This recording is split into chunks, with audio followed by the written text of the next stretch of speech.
우리 가정이 건강케 하여 주시고 가정에 예수 그리스도의 이름이 차고 넘치게 하여 주시며 주님의 구원의 기쁨이 넘치도록 또 일하여 주시옵소서. 하나님 나라 가운데 귀하게 사용되어 드시는 물질 되게 하여 주시고 정말 하나님의 나라가 확장되어서 많은 사람이 주께로 돌아오는 놀라운 역사 있게 하여 주시옵소서. 감사드리며 예수의 이름으로 예수 그리스도의 이름으로 송축하며 기도합니다. 아멘.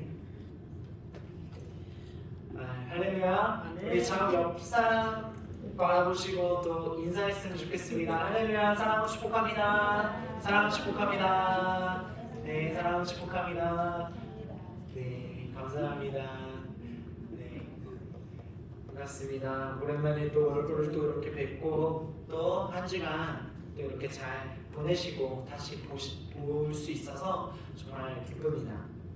이번 주는 특별한 주간이었죠. 네, 가족들과 설날을 보내는 그런 시간들이었습니다.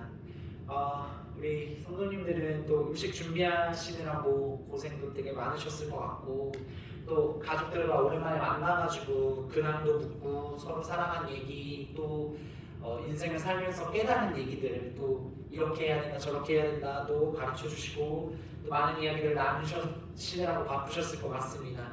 저도 양가 부모님들께 인사를 드렸고요. 저희 아들이 이제 10개월인데 처음 맞이하는 설이어가지고 가족들이 되게 즐거워했습니다. 어린아이가 주는 이 기쁨이 이루 말할 수 없는 것 같습니다. 네. 설날은 이렇게 기쁘고 즐거운 날입니다. 더불어서 우리가 이 기쁘고 즐거운 날에 항상 경계해야 될 것이 있는데 그것은 무엇이냐면 여러분들도 잘 아시듯이 조상님들을 위해서 제사를 드리는 것을 경계해야 됩니다. 아니 조상님 이렇게 한국의 안에서 우리 유교가 있고 우리가 예절이 있고 매너가 있는데 어떻게 우리 부모님에게 조상님들에게 인사를 안 드릴 수 있습니까? 라고 저에게 질문하실 수 있습니다. 그러나 분명한 것은 우리가 부모님을 찾아뵐 수도 있고 인사를 드릴 수도 있습니다. 그러나 죽은 우리 천국에 가신 분들을 다시 이 자리 가운데 있다 생각하고 제사를 드리는 것은 하나님께서 하지 말라는 것이기 때문에 분명하게 하지 말아야 됩니다. 그것은 우리 조상님들이 와서 인사를 술을 받으시거나 제사를 받으시거나 밥상을 받으시거나 이런 것이 아니라 정말 귀신이 그 자리에 와서 우리 부모님인 척하고 할머니 할아버지인 척하고 우리 조상님들인 척하고 해서 그 제사상을 받는 것이기 때문에 불편하실 수도 있겠지만 그것은 하지 말아야 되는 것입니다. 그래서 우리가 설날에 가족들이랑 이렇게 기쁜 시간들을 보내는 것은 너무나도 좋고요. 그럼에도 불구하고 불편하시더라도 이 제사를 드리는 것은 경계해야 합니다. 왜냐하면 주의 말씀을 통해서 그것이 분명히 우리가 해야 하는 것인지 하지 말아야 되는 것인지를 명확하게 말씀해 주고 계시기 때문입니다. 우리 PPT 한번 넘겨주시면 출애굽기 20장 1절에서 6절 말씀이 있습니다. 제가 준비해 왔는데요. 출애굽기 20장 1절에서 6절 말씀을 우리 같이 한번 읽어보도록 하겠습니다. 그 본문 PPT에 있습니다. 설교요. 먼저 잠깐 보겠습니다. 오늘 말씀은요 이렇게 제가 마무리할 것인데 하나님의 오늘 제목처럼 하나님이 우리를 동역자로 부르셨습니다. 이거 한번 읽어볼까요? 시작. 하나님이 우리를 동역자로 부르셨습니다. 2번 시작. 법은 함께 세워가는 것입니다. 그 다음에 3번 십자가를 통해서. 오늘 말씀은 이것으로 다 끝입니다. 쉽죠? 하나님이 우리를 동역자로 부르셨고 법은 함께 세워가는 것입니다. 근데 무엇을 통해서 세워가는 것이냐면 십자가를 통해서 세워가는 것입니다. 오늘 말씀은 이것으로 다 끝이고 이것만 기억해 가셔도 오늘 말씀은 다 듣고 가시는 것과 마찬가지입니다. 한 장 넘겨주시겠어요? 출애굽기 20장 1절에서 6절 말씀을 같이 우리 함께 목소리를 내어서 한 목소리로 읽도록 하겠습니다. 시작. 하나님이 이 모든 말씀으로 말씀하여 이르시되 나는 너를 애굽 땅 종되었던 집에서 인도하여 낸 내 하나님 여호와니라. 너는 나 외에는 다른 신들을 내게 주지 말라. 너를 위하여 새긴 우상을 만들지 말고 또 위로 하늘에 있는 것이나 아래로 땅에 있는 것이나 땅 아래 물속에 있는 것에 어떤 형상도 만들지 말며 그것들에게 절하지 말며 그것들을 섬기지 말라. 나 내 하나님 여호와는 질투하는 하나님인즉 나를 미워하는 자의 죄를 갚되 아버지로부터 아들에게로 상사들까지 이르게 하거니와 나를 사랑하고 내 계명을 지키는 자에게는 천대까지 이름을 베푸느니라. 아멘. 네, 맞습니다. 우리가 이 말씀을 읽었던 것처럼 내용 자체도 하나님이 하지 말라 말씀하시죠. 너를 애굽 땅 종되었던 집에서 인도하여 낸 하나님이다라고 말씀하고 계십니다. 이것은요 좀 다른 신들과는 좀 달라요. 뭐 불교와 불교를 배척하는 것도 아니고요. 뭐 천주교를 대해서 뭐라고 하는 것도 아니고 이 시간 가운데는 집중해서 보는 것은 하나님이 신, 우리가 말하는 그 절대자, 권능자, 전능자, 그런 신이 우리에게 오셔서 우리와 함께 동행하셔서 인도하여 내셨다라는 것이에요. 그 이스라엘을 먼저 이스라엘이 대표하는데 그 대표된 이스라엘이 이집트의 노예로 잡혀 있었습니다. 그런데 하나님께서 그 이집트 가운데 있는 이스라엘 백성들의 울부짖는 소리, 너무 힘듭니다, 너무 곤욕스럽습니다 라는 그 소리를, 죽을 것 같은 그 신음소리를 들으시고 하나님께서 먼저 우리에게 오신 것이에요. 그래서 이것이 다릅니다. 불교의 석가모니가 인간 가운데 먼저 온 것이 아니죠. 그들이 먼저 석가모니의 가르침을 가지고 우리가 이렇게 하면 인생을 즐겁게 살 수 있다, 좋게 살 수 있다라는 것을 하면서 그 수양을 하는 것이죠. 그것이 다른 것입니다. 하나님이 우리 가운데 함께 오셨다는 것이 우리가 하나님을 믿는 이유고 하나님의 은혜임을 우리는 다시 한 번 더 기억해야 합니다.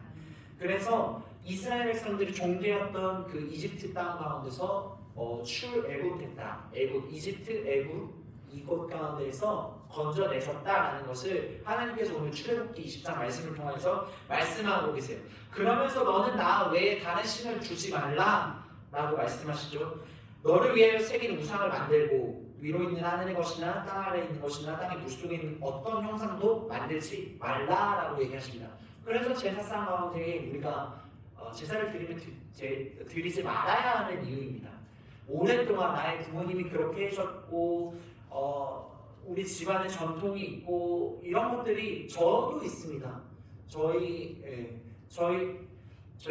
장인어른도 계속해서 이 부모님에 대한 그 마음, 그 사랑하는 마음이 있기 때문에 그것을 하는 것은 제가 알고 있습니다. 그러나 그것이 옳고 맞지 않기 때문에 제가 거기에 대해서는 그냥 말하지 않고, 우리가 하는 것은 믿는 자로서 우리가 하나님을 믿는 자로서 주님께서 우리 가운데 먼저 오셔서 출애굽시켜 주셨던 것처럼 우리도 그들 가운데 함께 머물면서 기도하는 것이죠.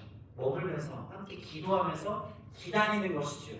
그리고 그들이 질문할 때 그것은 잘못됐습니다 라고 말해줄 수 있는 것이 우리가 그들을 사랑하는 우리의 삶의 태도임을 우리가 분명하게 알아야 합니다. 배척하라는 얘기 절대 아닙니다. 네. 우리 사랑하는 가족들을 배척하라는 얘기가 아니라 그들의 곁에 머물러 주세요. 하나님이 우리 가운데 머물러 주셨던 것처럼 그들을 우리 가족들, 사랑하는 가족들 가운데도 머물러 주면서 정말 그 마음, 정말 진리를 알아야 되는 그 마음을 가지고 기도하는 것이죠. 네, 그렇게 나아가시기를 예수 그리스도의 이름으로 축복합니다. 아멘. 그래서 하나님은요, 이 출애굽기 20장 1절, 이 20장의 말씀을 통하여서 십계명이라는 것을 우리에게 주셨습니다. 그에 따른 세세한 법들도 우리에게 주셨는데요. 네, 하나님은 우리를 동역자로 부르시고 이 법에 대해서, 법은 함께 세워가는 것입니다 라는 것에 대해서 말씀을 드리려고 합니다. 여러분들은 법이라는 단어를 들으셨을 때 어떤 법이 떠오르세요? 떠오르시는 법 있으실까요? 규칙이 될 수도 있죠. 학교를 다니는 학생들은 규칙이 될 수도 있고, 떠오르시는 법들이 있으세요? 너무 먼가요? 법이라는 게 너무 먼가요? 헌법이 있죠. 헌법이 있고 우리 대한민국 국민으로서 헌법이 있고 또 제가 어떤 법이 떠오르냐면 전자상거래법 있죠. 우리 직장을 다 다니시고 계시니까 상거래법이 있습니다. 서로가 서로 간에 물건을 주고 사고 파는 과정 가운데 상거래법이 있죠. 그리고 부동산법이 있죠. 임대차 계약법도 있고요. 여러 가지 법들이 있습니다. 이 법들은요 멀리 있는 것이 아니라 우리가 법을 입으로 막 대화를 할 때 야 이건 이런 법이야, 야 이거는 임대차 계약법이야, 야 이거는 헌법이야 이렇게 얘기하지 않죠. 그냥 법이라는 것 위에 우리가 그냥 서서 그냥 자연스럽게 우리가 돈을 주고 물건을 받고 그렇죠? 거래 상거래법을 하는 거죠. 그 가운데 법이 있는 것입니다. 물건을 샀는데 하자가 있어요. 그러면 우리가 이거를 교환하거나 다시 내 돈으로 돌려받을 수 있는 권리가 있죠. 이런 것입니다. 우리가 법에 대해서 굳이 막 얘기하지 않아요. 그냥 그것은 깔려 있는 것입니다. 이런 법이라는 단어를 들었을 때 혹시 느껴지시는 느낌이 있을까요? 어떤 느낌으로 다가오시나요? 되게 막 어떤 느낌으로 다가오세요? 잠시 한번 생각해 보시겠어요? 되게 막 무겁게 다가오시나요? 아니면은 되게 부담스럽거나 아니면은 딱딱하거나 뭔가 이 법이라는 단어를 들었을 때 뭔가 정이 없는 것 같고 되게 딱딱한 것 같고 이런 느낌으로 다가오시나요? 네. 법은요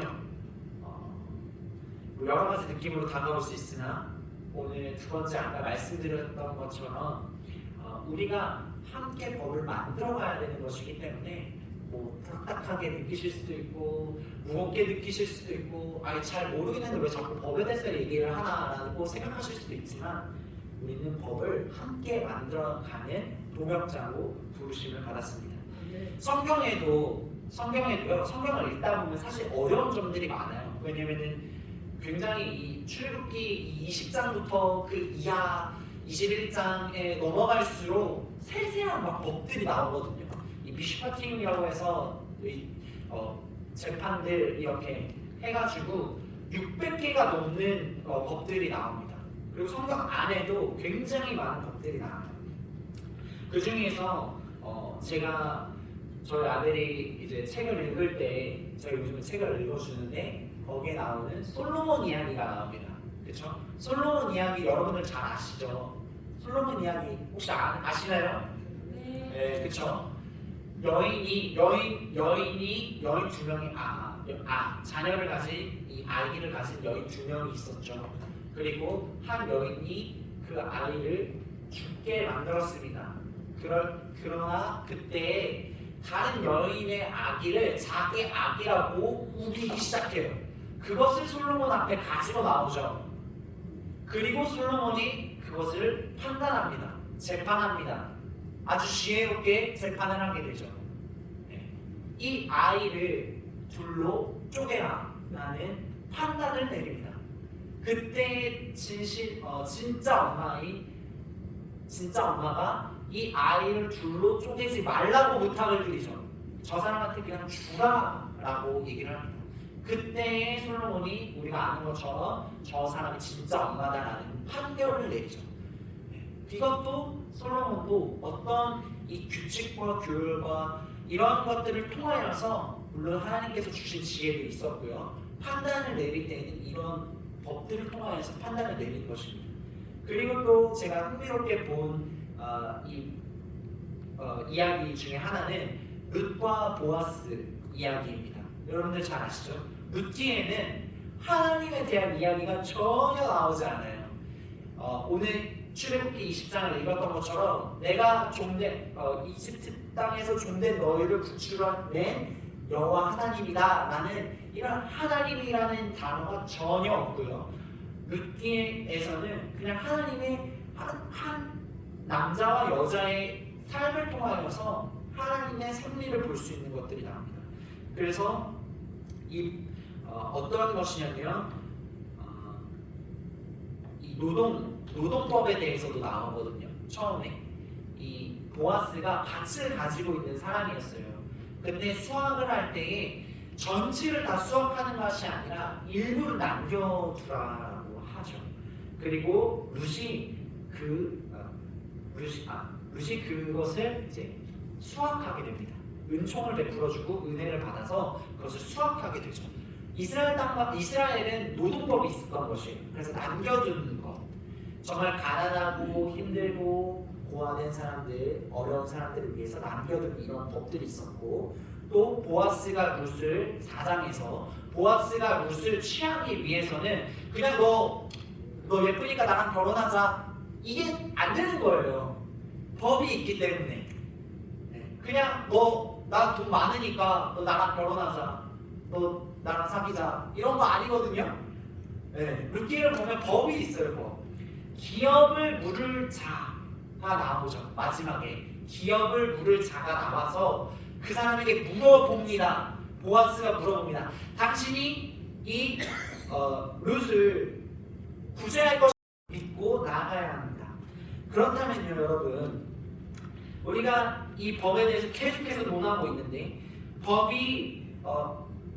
우리 법은요, 살아갈 때 실질적으로 법이 작용한다는 것을 우리가 너무나도 잘 알고 있죠. 그렇다면 제가 여기서 질문을 하나 드려볼게요. 법이 먼저 제정되는 것이 맞을까요? 아니면 삶을 살아내고 그 다음에 법이 제정되는 것이 맞을까요? 어떤 것이 맞을까요? 법이 먼저 세워지고 삶을 살아가는 것이 맞다. 전자. 두 번째, 아니다. 삶을 살아내고 법이 세워지는 것이 맞다. 여러분들의 선택은요? 2번이죠. 2번도 나오고요. 네. 삶을 살아내고 법을 세워가는 것. 또 1번이라고 생각하시는 분들도 계실 거예요. 대부분은요, 삶이 먼저이고요, 그 다음에 법이 제정됩니다. 한 예로 제가 생각나는 법은 민식이법이 있어요. 그쵸? 스쿨존에서 아이가 죽게 돼서 민식이라는 이름을 따서 30으로 제한을 하고 그 법이 세워졌죠. 어떤 삶의 일이 먼저 일어나고 나서 그 다음에 법이 제정되는 것이 대부분의 것입니다. 그러면요, 이 후자가 맞을까요? 법이 없는 경우는 어떻게 될까요? 우리가 삶을 살아내고 법이 제정되고 그것을 통해서 삶을 살아낸다고 하였는데, 법이 없는 경우는 어떻게 됐을까요? 그렇죠? 궁금하죠? 양심을 쫓아서, 이것은 양심을 쫓아서 우리가 삶을 살아가게 됩니다.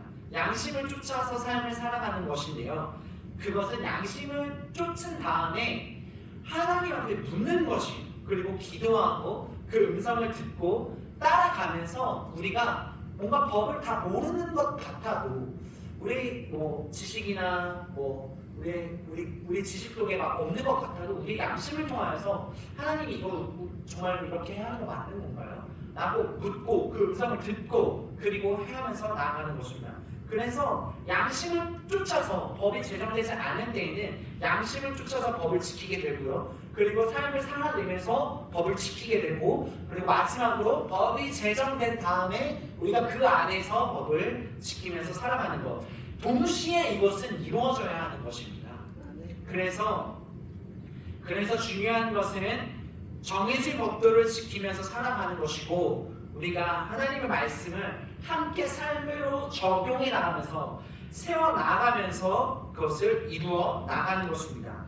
그래서 하나님은요, 하나님의 법을 함께 세워가는 동역자로 우리를 부르신 것이에요. 십계명을 통하여서 우리에게 이것은 하라, 하지 말라 라는 10가지 계명을 우리에게 주셨을 뿐만 아니라 그 600개가 되는 법들을 우리에게 주심으로써 그냥 야, 이거 지켜, 너는 이거 무조건 해야 돼, 너 이거 안 따르면은 너 감옥 가, 너 죽어 라고 얘기하신 것이 아니라, 영광아, 이런 법들이 있는데 나와 함께 세워가자, 나와 함께 삶을 살아내자 라고 하시는 것이 주님의 초청이에요. 여러분들이 처음에 느끼셨던 제 질문들 있죠? 여러분들이 법에 대해서 임대차 계약법도 있고 전자상가법도 있고 상거래법도 있고 여러 가지 법들이 있는데 그거에 대한 느낌이 있으셨어요.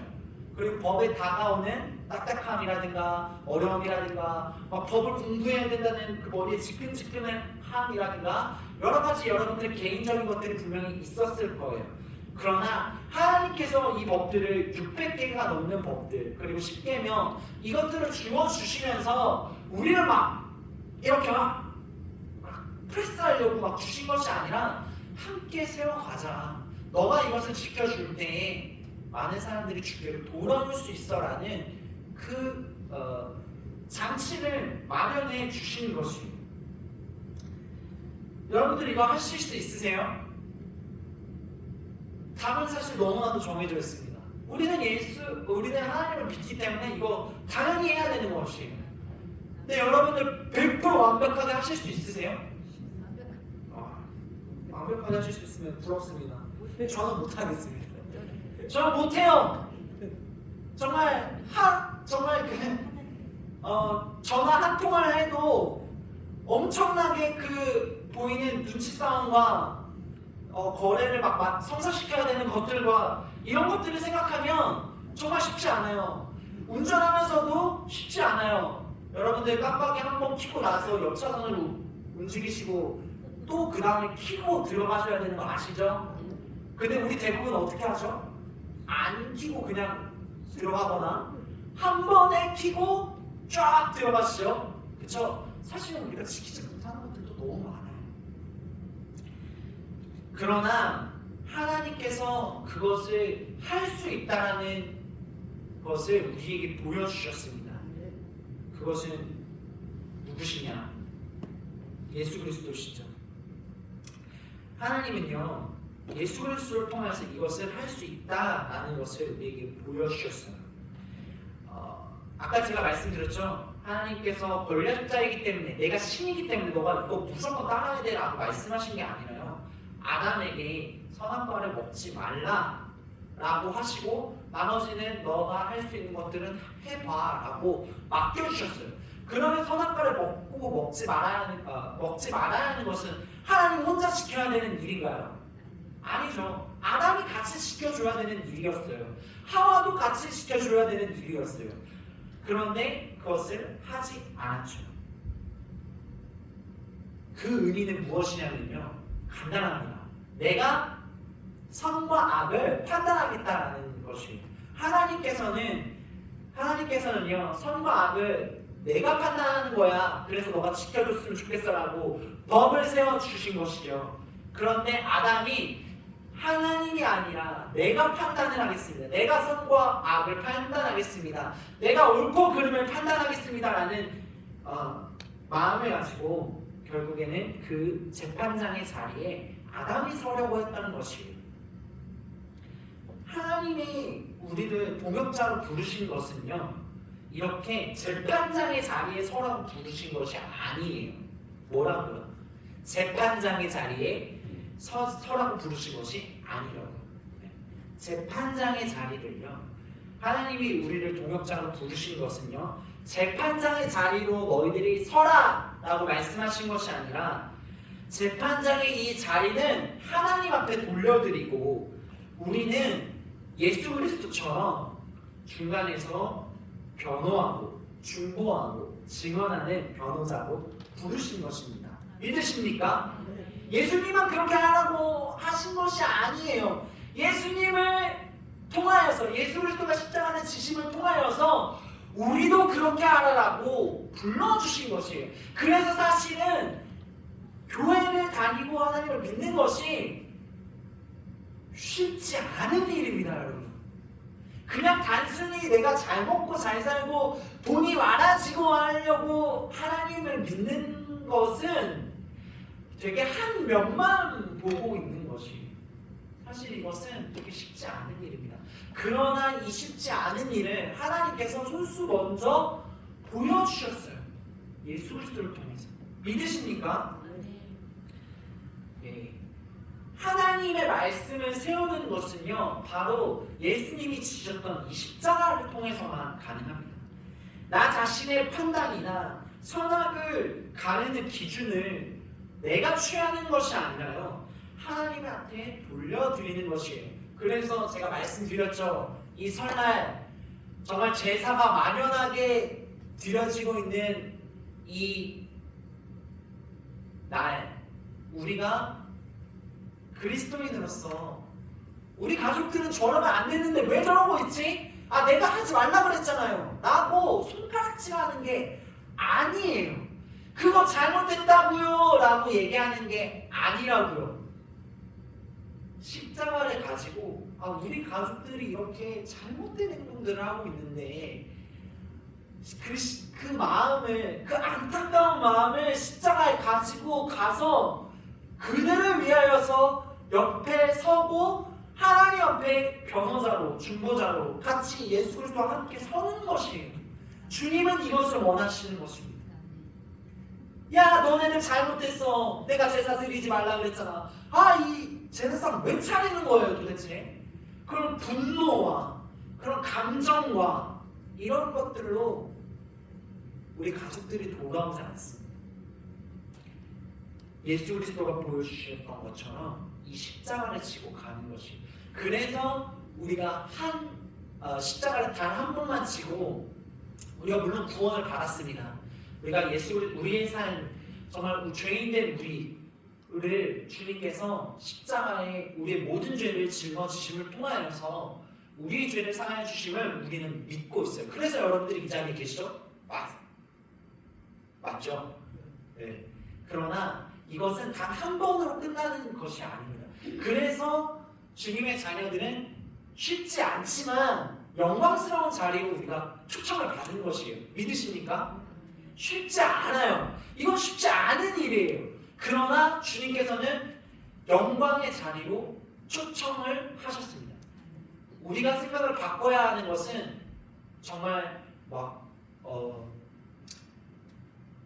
우리 대한민국 축구 대표팀이 아시안컵에 그 컵을 올려가지고 우승을 하고 있는 그런 장면, 그런 자리, 그런 것도 생각이 드실 수 있고, 대통령에게 표창을 받는 자리, 선생님한테 상장을 받는 자리, 그런 영광으로 여러분들이 생각하실 수도 있지만 그런 것이 아니라 주님께서 부르시는 자리는요, 사실은 굉장히 어렵고 힘들고 보이지 않고 굉장히 낮고, 저 사람은 내 마음도 몰라주는데 내가 왜 이런 것까지 해야 되지? 라는 그런 안 보이는 자리로 주님이 초청하신 거예요.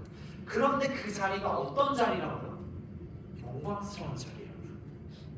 여러분들이 이것을 기억하고 가셔야 합니다. 그래서 오늘 말씀이죠. 우리 갈라디아서 2장 20절 말씀 함께 읽어볼까요? 갈라디아서 2장 20절 말씀입니다. 함께 읽어봅시다. 시작. 내가 그리스도와 함께 십자가에 못 박혔나니 그런즉 이제는 내가 사는 것이 아니요 오직 내 안에 그리스도께서 사시는 것이라. 이제 내가 육체 가운데 사는 것은 나를 사랑하사 나를 위해 자기 자신을 버리신 하나님의 아들을 믿는 믿음 안에서 사는 것이라. 이것입니다. 여러분들께서 한 주간 동안 가지고 가야 할 것은 다른 것이 아니라 십자가라는 것입니다. 십자가를 통하여서 하나님께서 우리 하나님의 법을 같이 세워가기를 원하시는 것이고요. 하나님께서는 우리를 그렇게 동역자로 불러주셨다는 것입니다. 너무 좋지 않으세요, 여러분? 하나님께서 일방적으로 야, 너 이거 해가 아니라 영광아, 나랑 함께 이거를 세워가자 라고 하시잖아요. 이것이 너무 좋지 않으세요? 우리가, 여러분들 너무 싫어하시잖아요. 강압적으로 왜 나한테 이거 해, 저거 해 라고 얘기하는 거 너무 싫어하시잖아요. 그죠? 근데 오늘 주님께서는 이거 해, 저거 해 라고 하시는 것이 아니라 나와 함께 이 법을 세워가자, 너의 삶을 통하여서, 이렇게 초청하고 계신 거죠. 너무 아름답지 않습니까? 그래서요, 하나님의 나라는요, 돈이 많은 사람이나 권력이 높은 사람이나 유명한 사람이나 연예인이나 이런 사람들을 통해서 하나님의 나라가 세워지는 것이 아니라 누구를 통해 세워지냐면요, 여러분, 여러분들의 삶의 자리에서 하나님의 나라가 세워지는 것이 굉장히 어렵습니다. 진짜 어렵습니다. 내가 마땅히 받아야 할 대가가 있고 거래가 있고 이런 것들을 다 지켜주면서 하나님의 이름을 욕되지 않게 하고 하는 것이 되게 쉽지 않아요. 그러나 누구를 통해서 보여주셨다고요? 예수님을 통해서. 예수님을 통해서 할 수 있다는 거 보여주셨습니다. 여러분들도 내가 이제는 그리스도와 함께 십자가에 못 박혔나니 라는 이 고백을 통하여서 그런즉 이제는 내가 산 것이 아닙니다. 오직 내 안에 그리스도를 통하여서 나를 위하여서 십자가에 죽으신 그리스도를 통하여서 나도 그렇게 삶을 살아내겠습니다 라는 이 고백을 통하여서 여러분들이 여러분들의 가정과 여러분들의 직장과 여러분들의 일터와 만나는 사람들과 그런 모든 곳곳에서 그렇게 하나님의 동역자로서 하나님의 법을요 삶을 통해서 보여주세요. 그냥 뭐 한번 이렇게 딱 했다고 자랑을 하지 마시고요. 물론 자랑도 할 수 있지만 나타낼 수 있지만 그래서 크리스천들이 어려운 것이 그러나 할 수 있습니다. 믿으십니까? 아멘. 십자가를 통하여서 주님의 법을 세우시고 우리를 동역자로 부르시는 하나님 앞에 찬송과 영광을 올려드리는 우리 모두의 삶이 되시기를 예수 그리스도 이름으로 축복합니다. 아멘. 기도하겠습니다. 하나님 아버지 감사합니다. 주님, 주님께서 십계명을 통하여서 또 많은 일들을 이루셨고 또 우리에게 말씀하신 것을 우리가 알고 있습니다. 600가지나 넘는 법들이 이 성경 말씀에 되어 있고 성경 말씀이 쉽지 않고 어려워서 때로는 이 말씀을 멀리할 때도 많사오나 주님 이 말씀을 한 절 한 절 읽을 때에 깨닫게 하여 주시고 그냥 말씀 하나 읽었다가 아니라 오늘의 고백처럼 정말 내가 그리스도와 함께 십자가에 못 박혔나니 라는 이 고백을 주님 앞에 올려드리면서 삶을 살아내는 우리 모든 성도님들의 삶이 되게 하여 주옵소서. 하나님 정말 주님의 말씀을 따라서 이 십자가를 지면서 따라갈 때에 쉽지 않으나 하나님께서 피할 길을 주시고 우리 삶을 윤택하게 하여 주시고 정말로 우리가 만나는 사람들이 저 사람을 왜 이렇게 행복하지? 저 사람은 왜 이렇게 인생을 즐겁게 살지? 라는 이런 질문들 앞에 나는 십자가를 지고 하나님의 말씀을 따라 하나님의 말씀을 세워갑니다 라는 이 고백을 올려드리면서 나아갈 수 있는 우리 성도님들의 삶을 살 수 있도록 주님 인도하여 주옵소서. 주님 우리의 눈이 보지 못하는 것들이 되게 많습니다. 내가 자신을 바라볼 때는 관대하게 평가하는 부분도 많습니다. 그러나 오늘 우리가 재판장의 자리는 하나님께로 돌려드리고 법을 함께 세워나가는 것임을 같이 나눴는데 주님의 눈으로 우리를 바라보게 하여 주시고 뾰족하고 모난 부분들은 다듬어 주셔서 정말 주님의 나라가 유명한 사람들을 통하여서 확장되는 것이 아니라 저의 삶을 통하여서 확장될 수 있도록 주님 축복하여 주옵소서. 그 안에 참된 기쁨과 행복과 안식과 평안을 맛보며 나아가는 우리의 삶이 되게 하여 주시고 우리의 삶의 의무 때문에 거기에 치여서 눌려서 우리의 삶을 망가뜨리는 삶이 아니라 주님과 함께 이 법을 함께 세우면서 나아갈 때에 정말 그 안에